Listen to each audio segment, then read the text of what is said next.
썰TV 구독자 여러분, 안녕하세요. 저는 대구에 거주하고 있는 30대 중반 여성이고, 이혼한 지는 2년 조금 넘었네요. 얼마 전 변호사를 통해 전 남편 소식을 듣게 되었는데, 겸사겸사 사연거리로 충분할 것 같아서 이렇게 제보하게 되었습니다. 지금은 저와 우리 가족 모두 평화로운 시간을 보내고 있지만, 한때 아득한 순간이었어요. 바로 전 남편 때문이었죠. 그는 우리 가족을 쑥대밭으로 만들었습니다. 그래서 이혼했고 그 인간은 마땅한 벌을 받고 있어요. 그럼 2년 전 저의 신선한 이야기를 들려드리도록 하겠습니다. 아빠는 작은 규모의 중소기업 사장이었습니다. 저는 아빠와 뜻이 달라 가업을 잇지 않고 다른 길을 걷고 있었죠. 그러다 얼추 결혼 정년기가 되었을 무렵 부모님의 권유로 몇 차례 선을 봤습니다. 그중에서 아빠와 비슷하게 사업을 운영하는 사람과 인연을 이어갔어요. 비록 선자리에서 만났지만 이끌림에 서로 호감을 키워갔고 결혼까지 하게 되었죠. 그리고 신혼생활한 지 반년 정도 되었을 때 남편은 아빠의 사업체와 병합한다고 했습니다. 우리 아빠 회사랑 병합한다고? 아빠랑 이야기가 된 거야? 장인어른과 상의했어. 지금은 계약서 검토 중이야. 갑자기 왜 병합하는 거야? 자기는 자기 나름의 사업체를 꾸려가고 싶다며. 그러고 싶었지. 그런데 아무래도 나보다는 장인어른 경험이 더 많으니까 내가 배울 수 있는 게 많잖아. 거기다 장인어른 사업체에 비하면 내 사업 수준은 약소하잖아.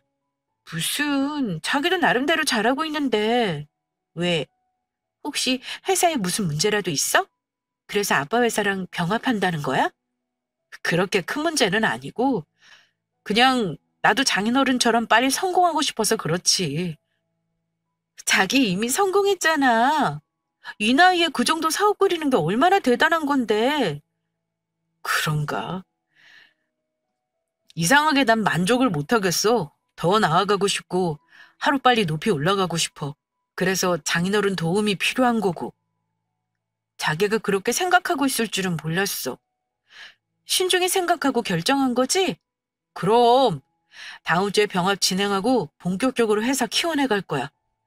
5년 안에 더 큰 회사로 만드는 게 내 목표야. 현재는 사업하고 있고 결혼도 해서 안정적인 삶을 살고 있다고 생각했는데 그래서 아쉬움이 없다고 여겼거든? 그런데 나도 모르는 허기짐이 있었나 봐. 자기, 내가 얼마나 어렵게 자랐는지 알지? 일찍 부모님 잃고 어린 나이에 자수성가했잖아. 물론 그러기까지 피나는 노력과 고생이 있었지만 더 성공하고 싶다는 욕망이 자꾸 날 채찍질해. 그래서 병합 추진하는 거야. 어차피 나중에 장인어른 돌아가시면 사업 이을 사람도 필요하잖아. 그때 가서 손발 맞추느니 미리 준비하는 게 장인어른 마음 편하게 해드리는 거고 겸사겸사 더 갖춰진 환경에서 일해보고 싶어. 자기 뜻이 그렇다면 알겠어. 나야 뭐 내조하면서 응원할 뿐이지. 하나뿐인 사위니까 아빠가 애정 갖고 도와주실 거야. 다만 일에 관련해서는 공과사 확실한 분인 거 알지? 병합한다는 소식에 놀랐지만 남편의 선택을 존중해 주기로 했습니다. 따지고 보면 남편과 아빠가 손을 잡는 게 썩 나쁜 것은 아니었어요. 제조하는 건 다르지만 맥락은 비슷한 일이라 병합하면 서로 상부상조하는 관계였습니다. 그리고 얼마 후 남편의 말대로 두 회사는 병합했어요. 아빠가 전반적인 관리를 맡아서 했고 남편은 그런 아빠를 도우며 사업 개발과 기술 영업을 책임졌습니다. 본인 스스로 성공하려는 의지가 강해서 그런지 남편은 얼굴 보기 힘들 정도로 바쁜 시간을 보냈어요. 자기야, 나왔어. 또 술이야? 오늘은 술 조금만 마시라고 했잖아. 어떻게 그래. 거래처 사람들하고 미팅 겸 마시는 건데 분위기 맞춰야지. 내가 각 잡고 있으면 계약 성사되겠어? 그건 그런데 걱정되니까 그렇지. 회사에서 만든 기술력과 제품을 다른 거래처와 연결하기 위해 남편은 미팅 겸 술자리를 자주 가졌고 주말에는 골프 모임 등 여러 사람을 상대하고 있었습니다. 그뿐인가요? 아빠와 남편 회사의 제품이 있어야 하는 거래처는 접대를 빌미로 아빠와 남편에게 식사와 술자리를 대접하고자 했습니다. 하지만 우리 아빠는 그런 걸 딱 질색하시는 분이라 계약 관련된 사항은 모두 남편에게 일임하셨어요. 그래서 남편이 허구한 날 밖으로 놀며 술 마시고 잦은 모임을 하게 되었습니다. 처음에는 일의 연장이니까 그러려니 했는데 날이 갈수록 이 모양이니 점점 남편의 행동이 신경 쓰였어요. 솔직히 신혼기간인데 남편 얼굴 보기 힘든 건 둘째치고 어쩌다 본 모습도 술 취해서 골아떨어지는 거 보니 심란했습니다. 그래서 친정엄마와 통화하면서 불만을 토해냈더니 다음날 아빠에게 전화가 왔어요. 아빠다. 통화 괜찮니? 네, 아빠. 괜찮아요. 무슨 일이세요? 네 엄마한테 들었어. 요즘 박서방이 많이 바빠서 속상하다고 했다며? 당연하죠. 솔직히 회사에 우리 남편이 다 아는 것 같아요. 이참에 말이 나와서 그런데 회사 일 좀 줄이면 안 돼요? 허구한 날 미팅이다 모임이다 얼굴 보기 힘들 정도예요. 술도 자주 마시고. 최근에 미팅한다고 술 마시고 들어왔니? 네, 엊그저께 미팅 건이 있어서 밤늦게 들어왔어요. 접대하는 자리라 술도 마셨고요. 음, 그렇구나. 이번 주말에 박서방이랑 같이 집에 좀 들러. 오랜만에 식사나 같이 하자꾸나. 주말에요? 또 모임 간다고 할 텐데. 재계약건 관련해서 겸사겸사 이야기하자고 하면 알아들을 거야. 재계약이요? 그래, 그렇게 전해다오. 그럼 주말에 같이 식사하는 걸로 알고 끊으마. 아빠는 그 말을 끝으로 전화를 끊었고 저는 다음날 남편에게 들은 대로 내용을 전했습니다. 그러자 숙취로 얼굴 찡그리고 있던 남편이 기분 좋게 웃으며 묻더군요. 재계약? 정말 장인어른이 그렇게 말씀하셨어? 그게 왜? 중요한 거야? 당연히 중요하지. 안 그래도 요즘 재계약 관련해서 장인어른하고 의견이 안 맞았거든. 계속 안 된다고 고집 피우시니까 답답해서 속상한 티 내비치기도 했어. 그래도 장인어른이 신경 쓰이신 모양이야. 식사 자리를 빌미로 재계약 허락해 주시려는 모양인데 이거 꽤 골치 아팠는데 잘 된대. 그런데 자기 주말에 라운드 모임 있다고 하지 않았어? 취소해야지. 장인어른이 손 내밀어 주시는데 사위가 모른 척할 수 있나? 장인어른께 참석하겠다고 말씀드려줘. 남편은 콧노래를 부르며 신나게 출근 준비를 서둘렀습니다. 저는 몰랐는데 그동안 회사에서 아빠와 의견 충돌이 있었던 모양이었어요. 대충 내막을 듣게 되니 갑자기 왜 식사하자고 연락하셨는지 이해가 됐습니다.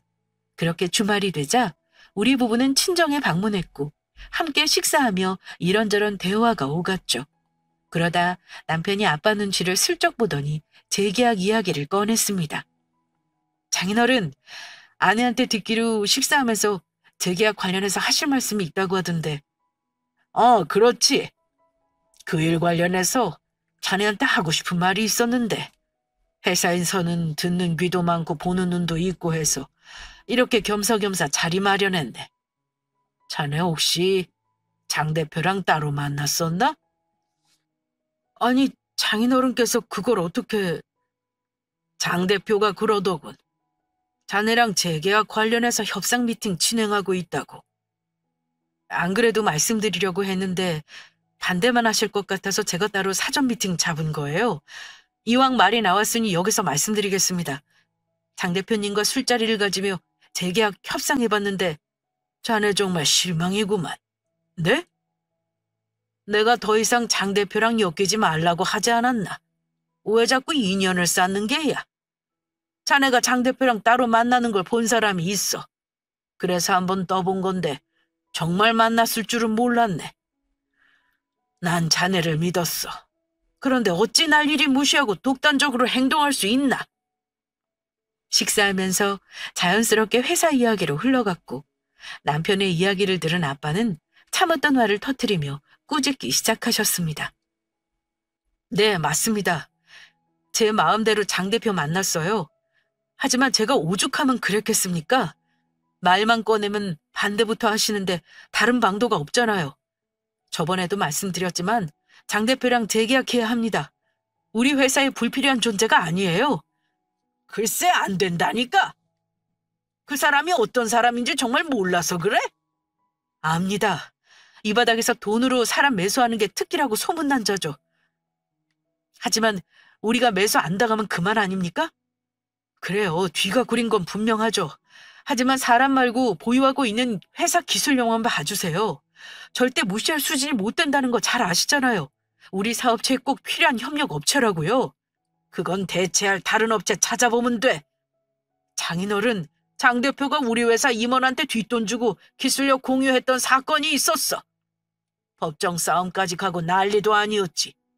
그 일 수습하느라 내가 얼마나 골머리를 썩었는지 자네는 모를 거야. 그때 일만 생각하면 아직도 치가 떨리네. 난 말이지. 정정당당하게 경영하고 싶어. 돈으로 밀어주고 끌어주는 거 딱 질색인 사람이야. 그 사람 전적이 있으니 더 이상 믿고 맡기는 건 무릴세.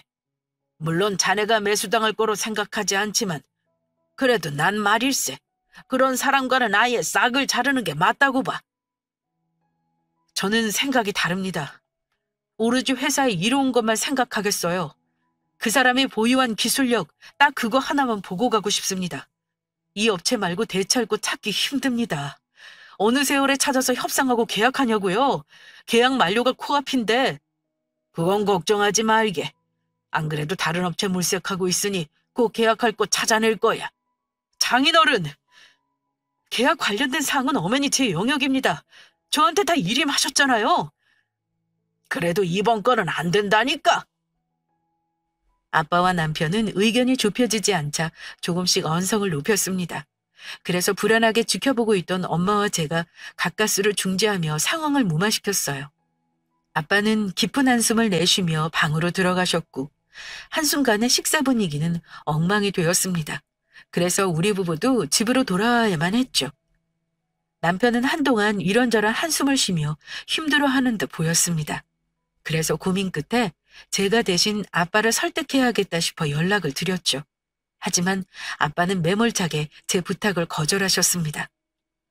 박서방이 너한테 시킨 거야? 이걸 그냥... 아니에요, 아빠. 난 그저 그 사람 도와주고 싶어서 아빠한테 부탁드리는 거예요. 아니, 그 장 대표라는 사람이 누구길래 이렇게까지 화를 내세요? 남편한테 들어보니까 돈으로 사고치긴 했어도 회사에 필요한 업체라고 하던데 꼭 잘라내셔야겠어요? 아빠가 이렇게 감정적으로 나오니까 그 사람이 독단적으로 행동하죠. 솔직히 아빠랑 우리 남편 회사 합병하고 공동대표나 다름없잖아요. 그럼 그 사람 의견도 존중해 주셔야 하는 거 아닌가요? 글쎄, 네가 모르는 일이 있어. 아빠가 괜히 박서방한테 그러는 게 아니야. 차마 너한테 알리지 못한 속사정이 있다고. 나중에 이 일 마무리되면 그때 털어놓을 테니 그냥 날 믿고 기다려 주렴. 제가 모르는 거라니요? 그게 뭔데요? 그건 차차 알게 될 거야. 아직은 때가 아니다. 그러니 더 이상 내게 그 일 관련된 어떠한 말도 하지 말렴. 이만 끊어마. 남편을 도와주고 아빠와의 갈등 상황을 해결하려 한 전화였는데 아빠는 알 수 없는 말만 하시고는 끊었습니다. 대체 내가 모르는 일이 어떤 건지 갈피를 잡을 수 없었죠. 무슨 일인지 남편한테 물어보면 전화한 이유를 알아야 할 테고 그런 괜히 아빠를 자극했다고 뭐라 할까봐 혼자 고민하며 지냈습니다. 그리고 계속해서 남편과 회사의 상황을 주시했어요. 날이 갈수록 아빠와 남편의 대립은 커지는 듯 보였고 점점 심각해져만 갔습니다. 그렇게 걱정스러운 마음으로 지켜보기만 하던 중 청천벽력 같은 소식을 접하게 되었어요. 바로 갑작스러운 아빠의 사고 소식이었습니다. 엄마, 이게 어떻게 된 거야? 아빠가 다치셨다니. 사고 소식을 듣고 부랴부랴 병원으로 향했습니다. 그리고 산소호흡기에 의존한 채 가만히 눈만 감고 있던 아빠가 보였죠.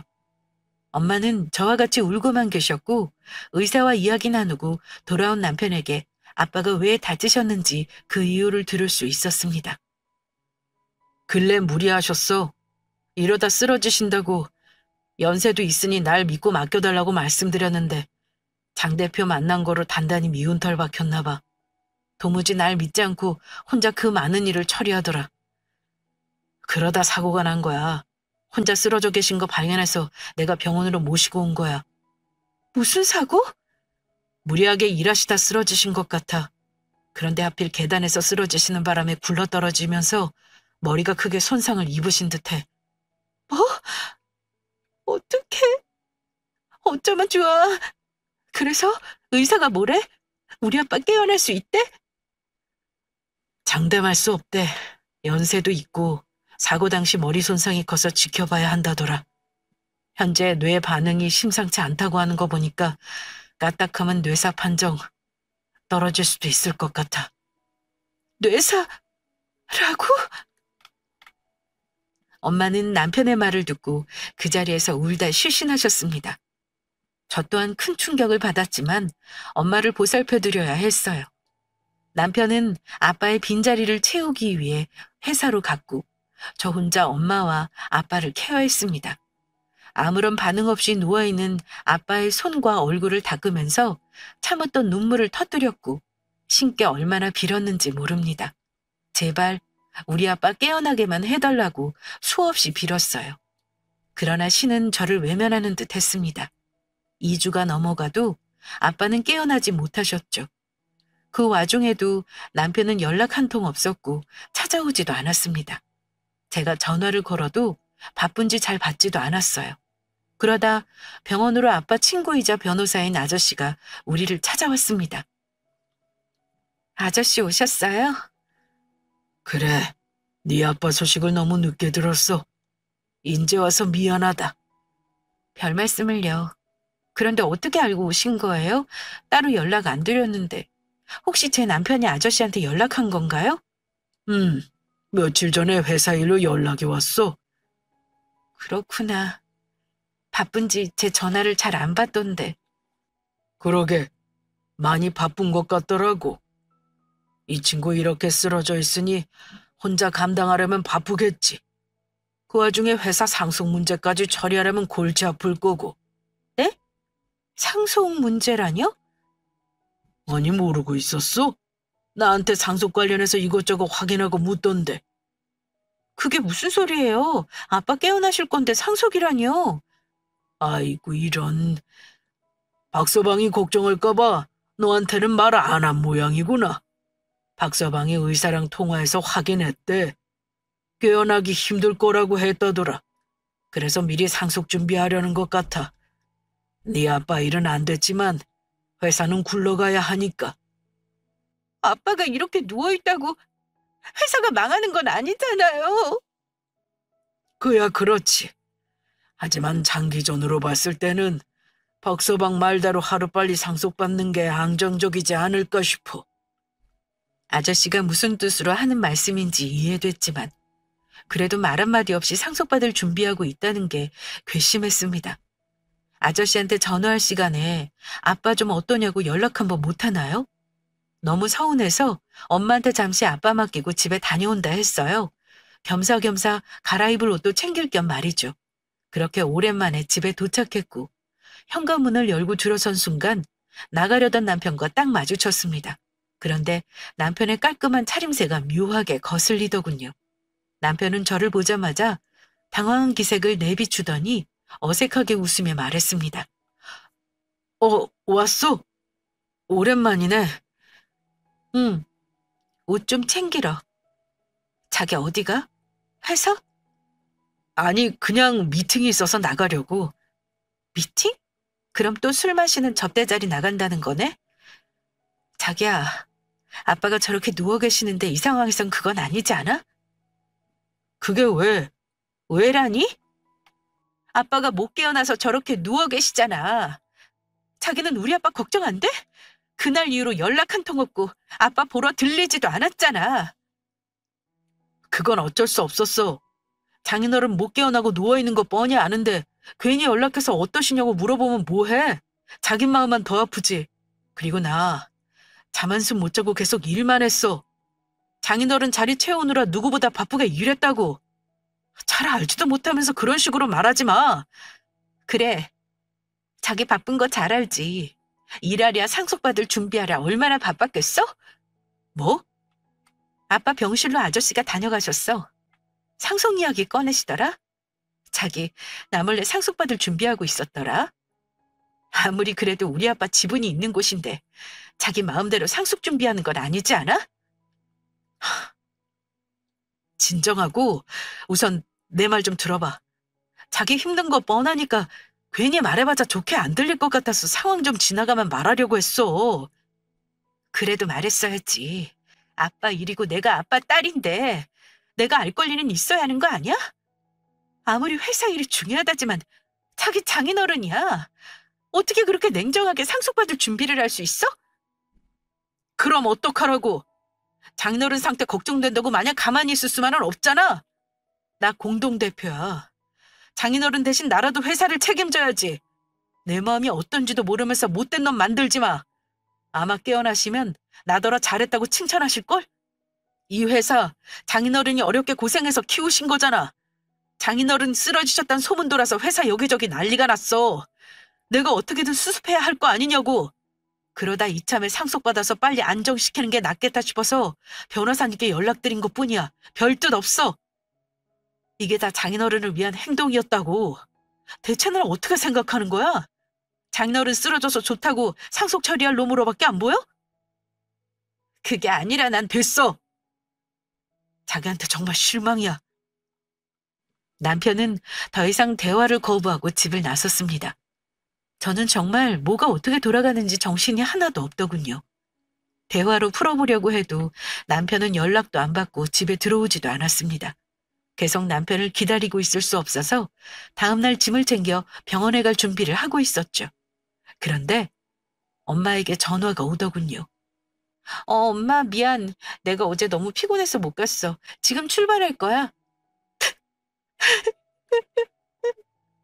여보세요?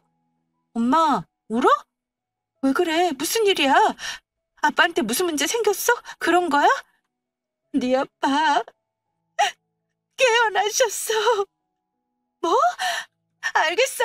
남편한테 연락해서 얼른 갈게. 아니, 너 혼자 와. 어? 네 아빠가 박서방한테 말하지 말고 너 혼자 오래. 기니 할 말이 있다고. 그게 무슨 말이야? 구이가 얼마나 고생하는데 같이 가야지. 나도 뭐가 뭔지 잘 모르겠어. 아무튼 박서방한테는 꼭 비밀로 하고 너 혼자만 오라셔. 우선 알겠어. 얼른 갈게. 왜 남편한테 비밀로 하고 저 혼자 오라고 하시는지 그 이유를 알 수 없었지만 어쨌거나 저는 서둘렀습니다. 영영 못 깨어나시면 어쩌나 무서웠는데 기적적으로 깨어나셔서 기쁜 마음뿐이었어요. 그렇게 잠시 후 저는 헐레벌떡 병실 안으로 들어갔고 힘겹게 기대어 앉아있는 아빠를 발견하자마자 서둘러 아빠를 안았습니다. 아빠! 그래, 걱정 많이 했지? 미안하다. 아빠는 괜찮아. 이제 다 괜찮으니까 걱정하지 마. 정말이에요? 아빠 못 깨어나실까봐 엄마랑 나랑 얼마나 걱정했는데요. 그런데 왜 저 혼자 오라고 하셨어요? 아빠 깨어나셨다는 소식 들으면 그이도 좋아할 텐데. 아빠는 힘겨운 손으로 저를 토닥이며 위로하시다 남편 이야기에 멈칫하더니 이내 심각한 표정으로 말씀하셨습니다. 지금부터 아빠가 하는 말 잘 들어라. 네? 박서방이 뭐라고 거짓말했는지는 모르겠지만 그거 다 사실이 아니야. 그게 무슨... 내가 왜 사고 난 줄 아니? 다 박서방 때문이다. 그놈이 날 계단에서 밀쳤어. 뭐라고요? 아빠 지금 무슨 말씀하시는 거예요? 그이가 왜 아빠를... 사고 나기 전에 네가 모르는 일이 있다는 말 기억하니? 사실 내가 오래전부터 박서방을 눈여겨보고 있었어. 합병한 다음부터 이상하게 회사 자금이 교묘하게 구멍나 있더구나. 그리고 알게 됐지. 박서방이 회사 돈을 빼돌리고 있었다는 것을. 박서방은 회사를 키우려는 게 아니라 회사를 이용해서 배를 불리고 있었다. 그래서 장 대표 만나지 말라고 막았던 거야. 그 사람과 엮여서 잘못되면 큰일이니까. 그런데 나중에 알고 보니 내가 너무 늦었더구나. 이미 접대 명목으로 받은 뇌물이 상당했고 그걸 빌미로 무리한 계획을 체결했다는 걸 알게 됐어. 그래서 내가 박서방에게 모든 걸 원래대로 돌려놓지 않으면 가만두지 않겠다고 했다. 그랬더니 날 계단에서 밀치고 말았어. 아빠의 말을 듣고 다리에 힘이 풀려 그대로 주저앉았습니다. 아빠는 그런 저를 안쓰러운 얼굴로 보시며 말씀하셨어요. 너한테 이런 말해서 미안하다. 우리 딸한테 상처 주고 싶지 않았는데. 아니에요. 제가 알아야죠. 아빠 일인데. 그래서 이제 어떻게 해요? 그 인간 아빠한테 그런 것도 모자라서 뻔뻔하게 회사 물려받을 준비하고 있었어요. 이제 아빠 깨어났으니 회사는 괜찮아졌다고 해도 아빠를 죽이려고 한 사람과 제가 어떻게 더 살아요? 죄송해요, 아빠. 저는 그것도 모르고 그 사람 뜻 따라주지 않는다고 아빠를 원망했어요. 괜찮아. 다 이해해. 박서방을 사랑해서 그런 거잖니. 하지만 이제는 그 마음 거두렴. 날 죽이려 하고 회사를 멋대로 이용한 놈, 내 딸 옆에 둘 수 없어. 내가 불안해서 어떻게 눈을 감을 수 있겠니? 아빠. 이제부터 정신 차리고 마음 단단히 먹으렴. 그놈 확실하게 처벌받으려면 네 도움이 필요해. 어떻게 하면 되는데요? 박서방 건으로 일 처리를 하나 맡긴 흥신소가 있어. 내 후배가 소개해준 곳인데 그 사람들이 모든 증거를 가지고 있을 거다. 그런데 장 대표까지 확실하게 엮으려면 다른 증거가 필요해. 아마 내가 이렇게 되고 나서 장 대표랑 계약 진행하려고 할 거야. 회사에 손해가 나든 말든 상관없는 그런 계약 말이다. 그 계약 절대로 성사시키면 안 돼. 그러니 네가 증거를 잡아주렴. 내가 흥신소 사장 연락처 알려줄 테니 그리로 연락해봐. 아빠는 지갑에서 흥신소 명함 하나를 건네주셨습니다. 그리고 저는 명함에 적힌 대로 전화를 걸었고 아빠 일을 말씀드렸죠. 따로 약속을 잡고 흥신소에 방문해서 그간 남편이 저지른 증거자료를 살펴보았습니다. 아빠가 말씀해 주신 것보다 추악한 짓을 더 많이 했더군요. 제 분노는 이루 말할 수 없었고 곧바로 장 대표와 남편에게 사람을 붙였습니다. 한동안 두 사람의 동태를 살피며 예의주시하고 있었어요. 그렇게 며칠을 기다리니 슬슬 둘이 움직이더군요. 사모님, 두 사람 계약 진행하려는 것 같습니다. 그게 정말이에요? 네, 계속 미행하고 잠복하면서 계약 진행한다는 사실을 확인했습니다. 알겠어요. 확실한 일정 알아내는 대로 알려주세요. 저도 그날 동행할게요. 계약을 진행하기로 했다는 소식이 들리자마자 언제 계약하는지 알아보도록 지시했고 그날이 오기만을 기다렸습니다. 그리고 마침내 결전의 날이 왔어요. 흥신소 직원의 정보에 따라 남편을 미행했습니다. 그리고 곧이어 장 대표라는 사람과 만나는 모습도 포착했죠. 둘은 한 고급 바에 들어갔고 저도 그들 몰래 따라 들어가서 다른 룸에 자리를 잡았습니다. 웨이터에게 팁을 주고 남편과 장 대표가 들어간 방을 확인했어요. 어느 정도 술잔이 세팅되고 무르익었겠다 싶었을 때 자리를 박차고 일어나 둘이 있는 룸으로 들어갔습니다. 문을 벌컥 열자마자 냅다 사진을 찍었어요. 그러자 남편과 장 대표라는 사람은 둘이 동그랗게 눈이 커져서 놀란 얼굴로 저를 쳐다봤습니다. 자기가 여기 무슨 일이야? 무슨 일은? 공동대표인 아빠의 뜻에 따라 대리인 자격으로 참석했어. 마침 오늘 장 대표님하고 계약한다고 하길래. 뭐? 여길 어떻게 알고 왔는지 모르겠는데 집으로 돌아가. 중요한 계약건이니까 집에 가서 이야기해. 싫어. 나 아빠 대리인으로 온 거야.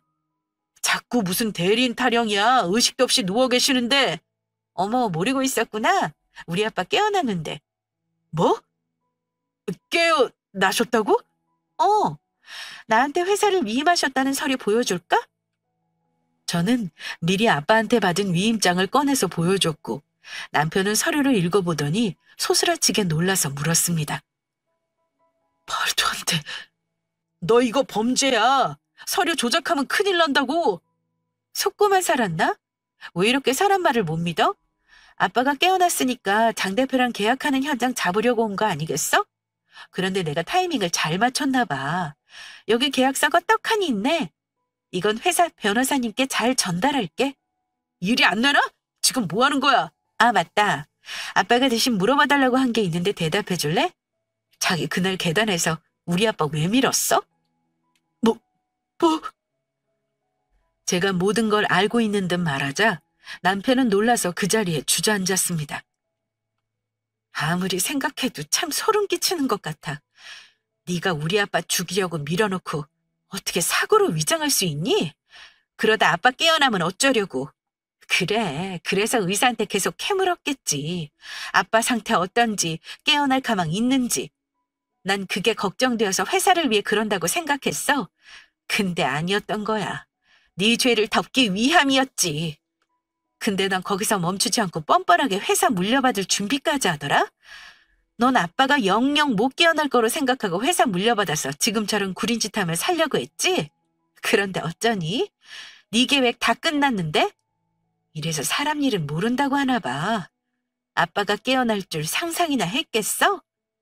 그리고 말이야, 너한테 돈 받고 계속 아빠 상태 알려주던 그 간호사, 우리가 돈 더 주고 매수했어. 계속 의식 없다고 거짓말하라고 했거든. 넌 의심 없이 그걸 철석같이 믿고 말이야? 뭐라고? 왜? 배신감 드니? 너무 억울해하지 마. 나보다 더 치가 떨리진 않을 테니까. 그나저나 고마워. 현장 사진하고 계약서 건질 수 있게 해줘서. 뭐 이것 말고도 이미 증거는 차고 넘치지만 장 대표님까지 같이 걸어야 해서 이 증거들이 필요했거든. 그래서 기념으로 나도 선물 하나 줄게. 저는 미리 준비해 놓은 이혼장을 테이블 위에 올려놨습니다. 남편은 합의 이혼장을 발견하고 놀라서 벌떡 일어나 이혼장을 갈기갈기 찢기 시작했어요. 이혼은 무슨 이혼이야? 미쳤어? 우리가 왜 이혼해? 내가 뭘 잘못했다고? 나한테 두 번 다시 이딴 거 보여주지 마. 절대 이혼 같은 거 안 할 테니까. 하긴 지금 네 상황에서 이혼은 정답이 아니지. 어떻게든 나랑 아빠 연 잡고 있어야 살아남을 테니까.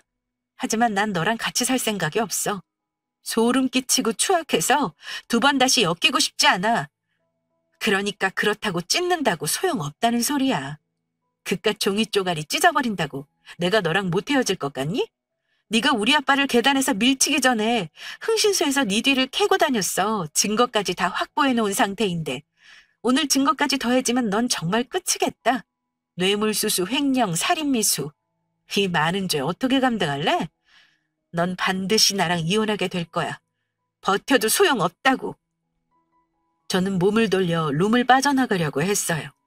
그때 머릿속으로 상황 파악을 다 끝낸 남편은 급히 제 앞길을 막아서며 무릎 꿇고 빌기 시작했습니다. 뭐야? 비켜. 자기야, 내 말 좀 들어줘. 왜 내 말은 안 듣고 의심부터 하는데? 그걸 말이라고 하니? 이렇게 증거가 뻔한데 내가 네 말을 들을 이유가 있어? 우리 아빠가 직접 말씀하셨어. 그날 네가 계단에서 밀었다고. 아빠가 모든 걸 밝힌다고 하니까 네가 한 더러운 짓 다 들통날까 봐 죽이려던 거 아니었냐고? 아니야. 그거 다 모함이야. 이 바닥에서 날 매장하려고 거짓말한 거라고. 내가 뭐하러 장인어른을 죽이려 하겠어. 난 결백해. 정말이야. 자기 걸고 맹세할 수 있어. 우선 내 말 좀 들어보고 결정해줘. 나 자기 남편이야. 사랑해서 결혼한 사람 말도 안 믿어줄 거야? 이걸 뱀의 혀라고 해야 하나요? 정말 뻔뻔했습니다. 모든 증거가 명확하고 제가 눈으로 본 게 있는데 감히 그 입에 저를 맹세한다고 하니 도저히 참을 수 없었습니다. 그래서 냅다 그놈의 뻔뻔한 면상을 한 대 쳐버렸어요. 어디서 감히 그 더러운 입에 날 올려? 넌 날 사랑해서 결혼한 게 아니야. 처음부터 이럴 계획이었니? 우리 아빠 회사를 갖는 게 목적이었냐고? 난 그것도 모르고 우리가 사랑해서 결혼한 거로 생각했어. 그런데 아니야. 넌 날 이용한 거야. 네 더러운 욕망을 채우기 위해서 나와 우리 아빠를 희생시킨 거라고. 그래서 넌 내가 절대 용서 안 해. 날 기만하고 우리 아빠를 죽이려고 한 죄 톡톡히 치르게 해줄 거라고. 그러니까 어디 한번 끝까지 뻔뻔하게 나와봐. 그럴수록 더 추해지는 건 너니까. 모든 증거 다 경찰에 제출할 거야. 회사 변호사 통해 걸 수 있는 거 소송 다 걸어서 네 추악한 민낯 꼭 밝혀줄게. 저는 남편에게 묵직한 경고를 날리고 자리를 박차고 나왔습니다. 그리고 바로 경찰서로 이동해 사전에 협의한 대로 증거를 제출했죠. 그리고 변호사 아저씨를 통해 그 인간에게 걸 수 있는 모든 법적 조치를 다 취해 놓았습니다. 그날 이후 겁이 난 남편은 야반 도주하고 자취를 감췄지만 이내 경찰 수사망을 피해가지 못하고 잡혔어요. 조금씩 호전되고 계신 아빠는 휠체어를 타고 저와 경찰서에 방문했습니다. 며칠 만에 본 거지만 수갑차고 앉아있는 행색이 참 없어 보이기 그지없었어요. 그 인간은 짧은 사이에 고생을 얼마나 했는지 수척해진 몰골로 조사를 받고 있었고 아빠를 발견하자마자 아빠 앞에 무릎 꿇고 애원하기 시작했습니다. 장인어른, 제발 저 한 번만 살려주십시오. 그날 일은 오해십니다. 장인어른이 너무 막 몰아붙이셔서 흥분한 건 맞지만 죽일 생각은 결코 없었어요. 그건 단순한 사고일 뿐이었어요. 감히 장인어른을 죽이려 하다뇨. 제가 미쳤습니까? 한번 생각해 보세요. 정말 죽일 생각이었으면 병원에 모시고 가지도 않았을 겁니다. 장인어른 제가 살린 거나 다름없었어요. 아니, 제가 살린 거라고요. 제가 장인어른 생명의 은인인데 이렇게 저 버리실 겁니까? 아니죠. 그렇죠. 아빠한테 한 짓이 있는데 본인 입으로 생명의 은인 운운하는 꼴이 경악스러웠습니다. 이 인간은 끝까지 갱생할 수 없겠구나 확신이 들었죠. 아빠도 저와 마찬가지로 같은 생각을 하신 듯 했어요. 아빠는 가볍게 남편의 헛소리를 무시하고 챙겨온 서류를 형사님께 제출했습니다. 추가 증거 제출합니다. 제가 챙겨뒀는데 딸한테 미리 전해주지 못했어요. 뒤늦게 확인해서 이렇게 제출하러 오게 되었네요. 이게 뭡니까? 제 전 사위가 회사 돈을 횡령해서 불법 도박했다는 증거입니다. 장인어른! 내가 왜 네 장인어른이야? 네 놈이 벌인 추악한 짓 때문에 딸과 내 인생이 어떻게 됐는지 몰라서 그래? 그래도 딸을 위해서, 못난 사위지만 사랑하는 딸을 위해서 너한테 기회를 주고 싶었다. 그때 내가 어리석었어. 딸을 위해서라면 내 놈한테 기회를 주는 게 아니라 진작 잡아쳐놨어야 했다는 걸. 너무 뒤늦게 깨달아버린 거지. 늦었지만 이렇게라도 내 실수 다 씻어내마. 넌 이제 내 사위도 딸의 남편도 아니야. 이미 이혼소장 들어갔어. 넌 네 저지른 죄값 달게 받으면서 감방에서 어디 한번 실컷 썩어봐. 장인어른, 사람은 누구나 실수할 수 있는 거 아닙니까? 반성하고 뉘우치고 있습니다. 제발 불쌍히 여겨 너그러이 품어주세요. 저 돈만 보고 결혼한 거 아닙니다. 정말 사랑해서 한 결혼이란 말입니다. 남편은 고래고래 소리 지르며 절규했고 아빠와 저는 유유히 경찰서를 빠져나왔습니다. 그리고 그는 본인이 저지른 죄의 무게만큼 벌을 받게 되었어요. 그러면서 아빠의 압박을 견디지 못하고 저와의 이혼을 합의해줬습니다. 그렇게 우린 남남이 되었고 아빠는 꾸준히 재활 치료받으며 전처럼 건강을 회복하셨습니다. 다만 회사 일은 내려놓고 싶다 시기에 제가 아빠의 뒤를 이어 회사를 운영하는 중이에요. 그 인간이 망쳐놓은 곳이 한두 군데가 아니어서 메꾸느라 꽤 고생했지만 그래도 어느 정도 회복되어 안정적인 경영을 하고 있습니다. 우리 가족에게는 참 힘들고 쉽게 경험할 수 없는 순간이었지만 다시 한번 똘똘 뭉칠 기회가 되었다고 좋게 생각하고 있어요. 그럼 지금까지 저의 긴 사연 들어주셔서 감사합니다.